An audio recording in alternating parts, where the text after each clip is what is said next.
Imagina começar com uma pequena ferraria no interior do Rio Grande do Sul e mais de um século depois ter produtos vendidos em mais de 120 países.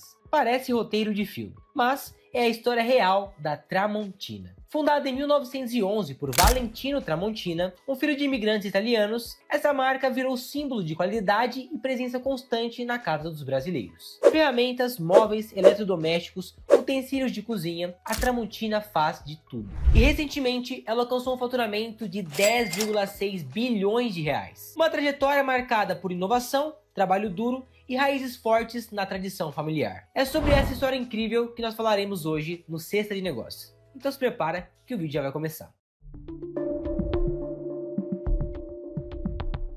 Entre os anos de 1870 e 1930, a Itália passava por uma fase complicada. A recente unificação do país trouxe uma crise econômica, social e política muito forte. O desemprego era alto, especialmente entre a população rural e mais pobre. Enquanto isso, aqui no Brasil, a abolição da escravidão criava uma nova demanda urgente por mão de obra, principalmente nas lavouras de café. Foi nesse contexto que o governo brasileiro, junto com o italiano, começaram a incentivar a imigração. Era uma tentativa de resolver o problema nos dois lados, aliviar a pressão na Itália e atender a necessidade de trabalho no Brasil. A maioria dos imigrantes italianos acabaram se estabelecendo no sul do país, especialmente no Rio Grande do Sul. E foi assim que em 1885 a família Tramontina chegou ao Brasil. Eles se instalaram na linha Santa Bárbara, próximo à cidade de Monte Belo do Sul, no interior gaúcho. Quando chegaram aqui, encontraram um cenário totalmente inexplorado. Era praticamente tudo mata fechada, mas com muito esforço e união, começaram a derrubar as árvores e abrir o caminho para uma nova vida. Ali nasceu uma família forte. Dominica e Henrico Tramontina tiveram 8 filhos, todos já nascidos em solo brasileiro. E entre eles, no dia 17 de julho de 1893, nasceu aquele que mudaria a história da família e do Brasil, Valentino Tramontina,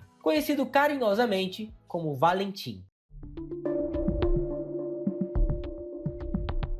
Desde jovem, Valentim já mostrava ser inquieto e curioso. Durante a adolescência, ele começou a trabalhar com seu irmão, que lhe ensinou tudo sobre funilaria, um ofício essencial naquela época. Uma curiosidade interessante que muita gente fala é que há uma história de que Valentim, em sua juventude, chegou a trabalhar como segurança de um prostíbulo. Outros dizem que ele chegou a ser porteiro desse prostíbulo. No entanto, nunca houve provas concretas de que isso algum dia aconteceu. Continuando nossa história, o trabalho no campo era pesado, e o terreno irregular exigia o uso constante de cavalos para transporte e lavoura. Com isso, a ferradura virou um item de altíssima demanda. Valentim, sempre atento e visionário, enxergou ali uma oportunidade. Ele decidiu se aprofundar na ferragem e decidiu seguir a profissão de ferreiro. E o destino, como costuma fazer com quem está preparado, deu uma ajudinha. Um de seus primos, que morava na cidade de Carlos Barbosa e também era ferreiro, acabou adoecendo e, precisando se afastar da oficina, lembrou logo em Valentim, pois sabia que podia confiar nele. Então, ele fez uma proposta de vender as suas ferramentas a Valentim para que elas não ficassem paradas. Foi aí que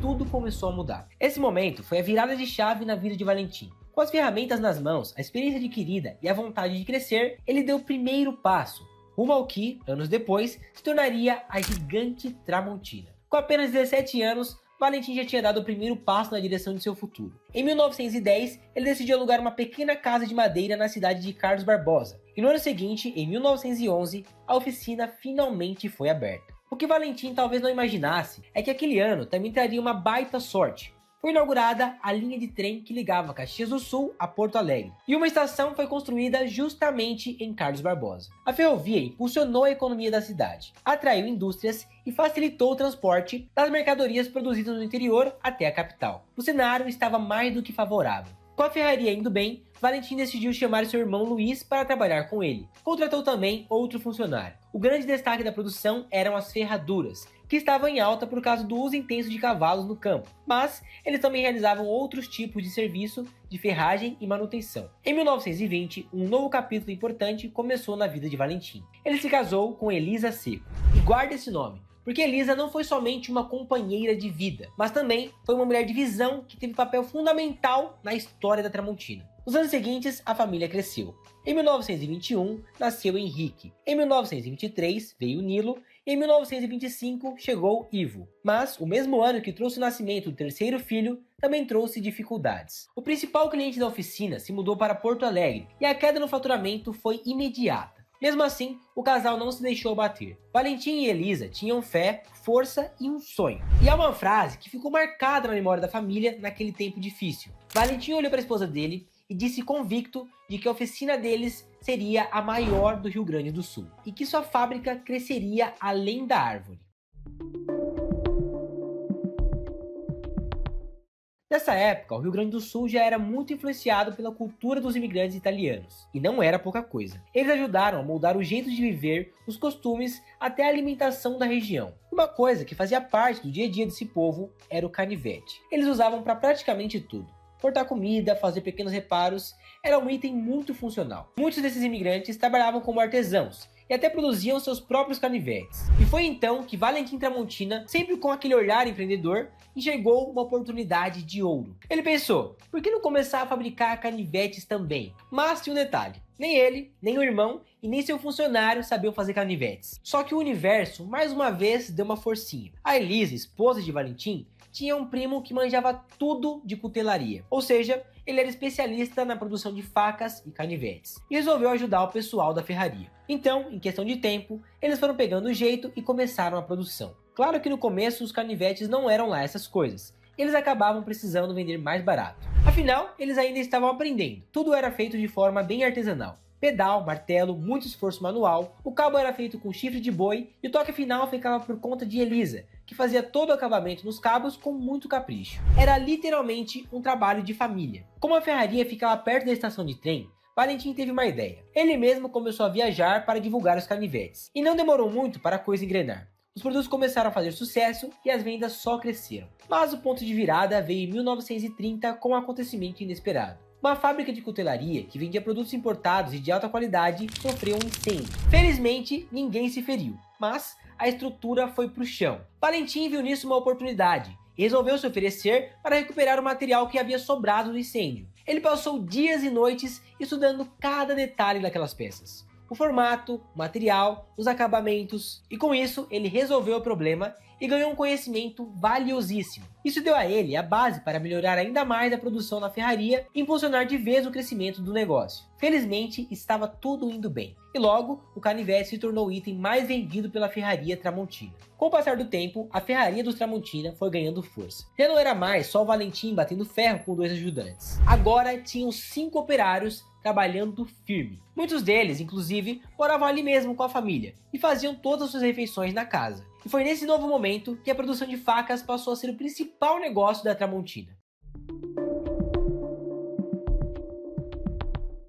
A empresa dava sinais de prosperidade, mas a vida da família nem tanto. Tudo começou a desandar com uma tragédia. Henrique, o filho mais velho de Valentim e Elisa, morreu aos 9 anos, vítima de uma infecção generalizada. A perda abalou profundamente Valentim. Ele começou a beber e a sua saúde foi deteriorando. E alguns anos depois, em 1939, ele também faleceu com apenas 46 anos. Um ano se passou após a morte do patriarca da família e o destino bateu mais forte ainda. Nilo, o segundo filho, também morreu aos 17 anos, por conta de uma paralisia progressiva. De repente, Elisa estava viúva e sozinha com o filho caçula de apenas 14 anos, tentando juntar os cacos de uma família completamente destruída. A dor era imensa, a vontade de desistir enorme. Ela chegou a cogitar fechar a ferraria, mas nos momentos mais difíceis, Elisa se lembrava da história da sua família. Se lembrava dos seus antepassados que viveram na extrema pobreza e passaram fome. Pensar nisso permitia que Elisa não parasse. Ela não queria que ela e seu filho passassem pelo mesmo.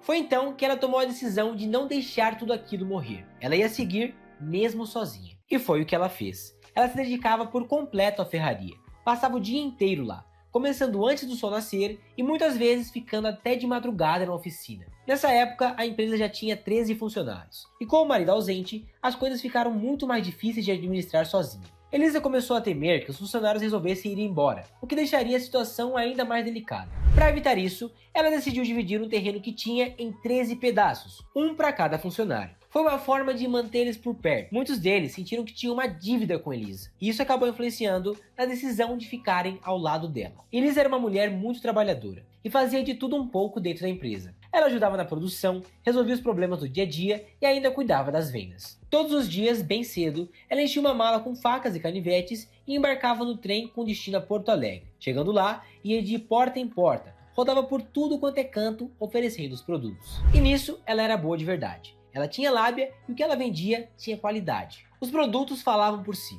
E com isso, ela conseguia voltar para casa com a mala vazia e o dinheiro necessário para manter a ferraria de pé. Como estava cada vez mais focada nas vendas e passava longos períodos fora, Elisa precisava de alguém de confiança para cuidar das coisas enquanto ela estava fora. Foi então que seu filho caçula, Ivo, começou a se destacar. Desde novo, ele já mostrava que era muito trabalhador e tinha um interesse enorme pela fábrica. Ele adorava mexer nas máquinas, entender como tudo funcionava, e mais do que isso, tinha um certo talento para comandar e vender. Aos poucos, foi assumindo responsabilidades e se tornando peça fundamental dentro da empresa. Mãe e filho formavam uma boa dupla. Elisa cuidava das vendas e Ivo da administração da empresa. A empresa estava indo muito bem e o nome da ferraria ia ganhando espaço. Mas, apesar disso, eles ainda eram muito leigos na parte administrativa. Elisa e Ivo vinham de uma família muito humilde. Nunca tinham tido acesso a esse tipo de conhecimento. E por mais que o negócio estivesse crescendo cada vez mais, eles não tinham noção das obrigações que vinham junto com esse crescimento. Eles sequer sabiam direito como funcionava a questão dos impostos e das tributações. Até que em uma das viagens de Elisa a Porto Alegre veio o susto. Um fiscal a abordou e pediu os documentos referentes às mercadorias que ela carregava na mala. Elisa ficou sem saber o que responder. Ela não entendia absolutamente nada daquele assunto. Naquele momento, bateu um medo, e a ficha caiu. Ali ficou claro que não dava para eles continuar tocando tudo no improviso como eles vinham fazendo até então. Era urgente arrumar alguém que entendesse da parte tributária e da parte administrativa da empresa, para que eles pudessem administrar a empresa de forma mais profissional. Em 1949, uma nova pessoa entra na jogada. Rui Comazon, amigo da família, começava a cuidar da parte tributária da Tramontina. Ele já estudava economia e mandava muito bem na área administrativa. No começo, ele só ajudava nas horas vagas. Era mais como um apoio mesmo. Mas, com o tempo, a parceria foi virando amizade. Uma amizade tão forte com o Ivo Tramontina que fez Rui largar o negócio da própria família e focar 100% nos negócios da Tramontina. Em 1954, a empresa ganhou seu primeiro contrato social, com o nome de Viúva Valentim Tramontina e Cia Ltda, e passou a se chamar oficialmente Tramontina Cutelaria. Em 1961, veio um golpe duro para Ivo. Elisa Tramontina, sua mãe e principal rede de apoio, faleceu. Agora, era só ele e seu fiel sócio Rui à frente da empresa.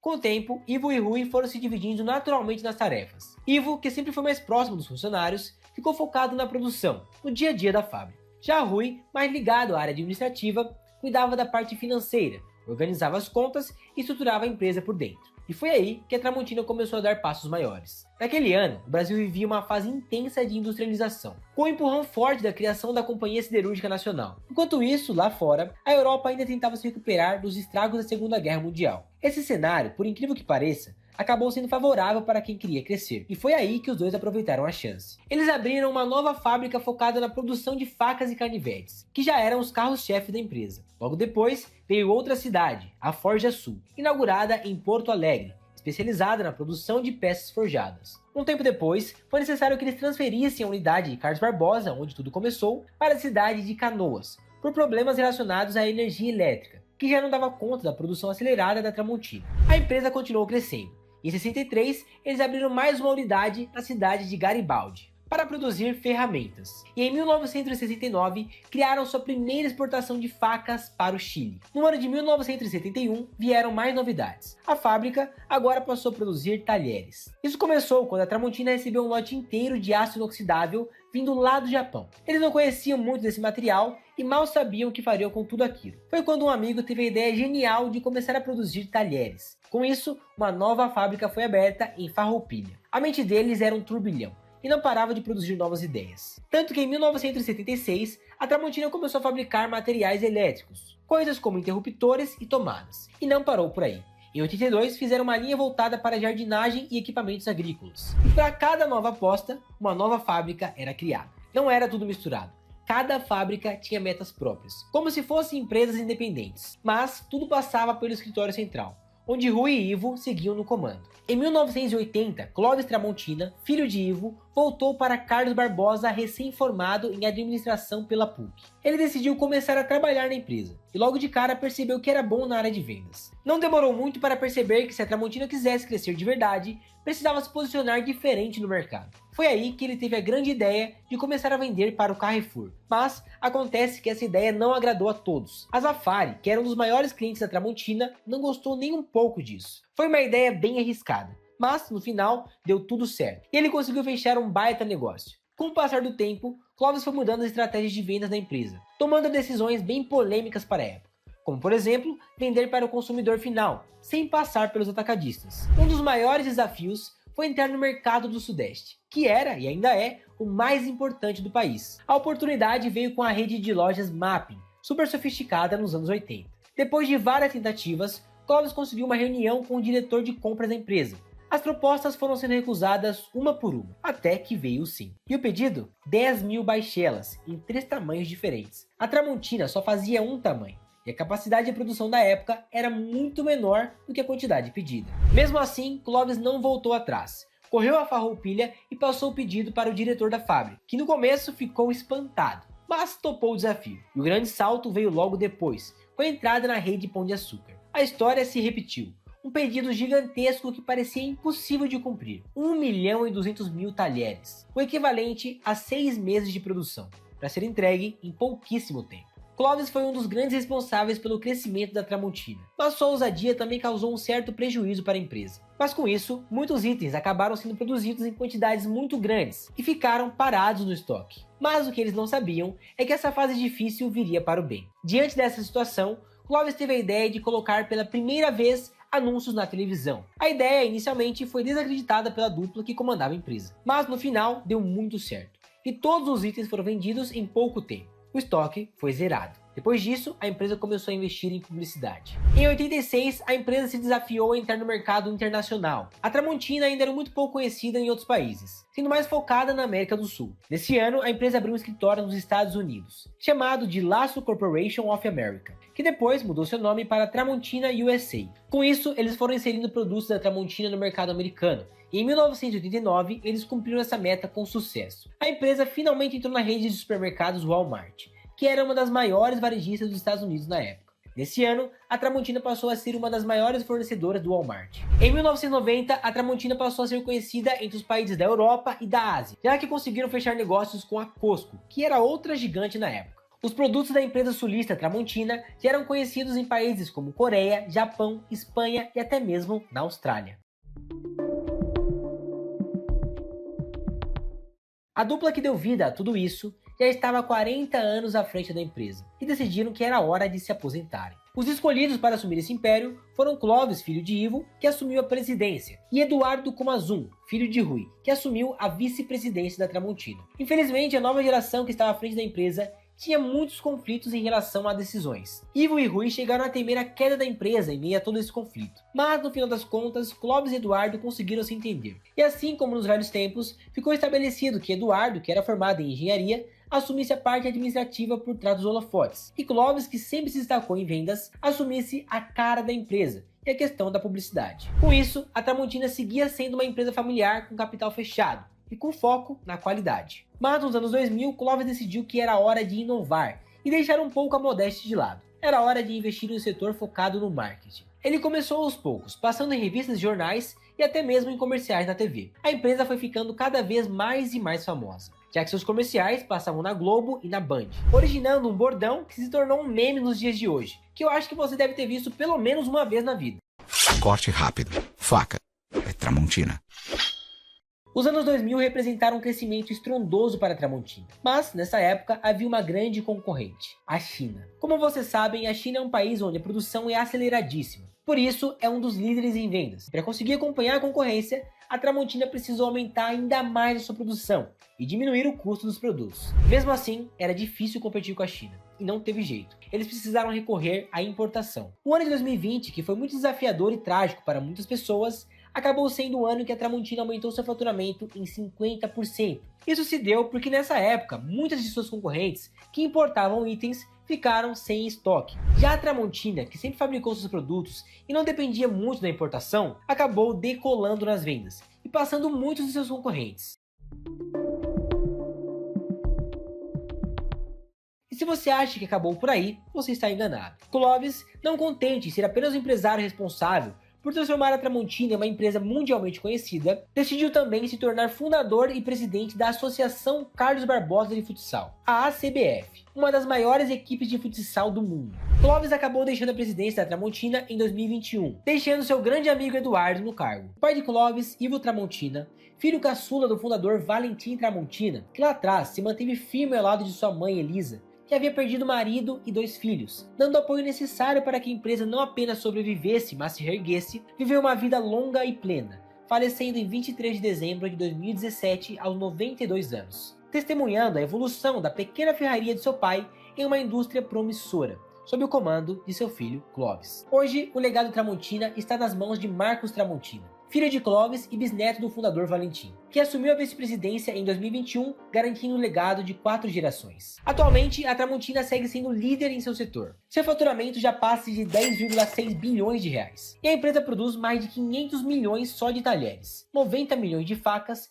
entre muitos outros itens. Sem dúvidas, a Tramontina é um sinônimo de superação. E pensar que tudo isso começou lá atrás, em 1911, com uma pequena ferraria e 2 mentes brilhantes, Valentim e Elisa Tramontina. Foram eles que deram o primeiro passo para construir essa gigante que hoje é a Tramontina. Uma referência no Brasil e no mundo. Uma história de coragem, parceria e muito trabalho, que segue nos inspirando até hoje. E o resto, você já sabe.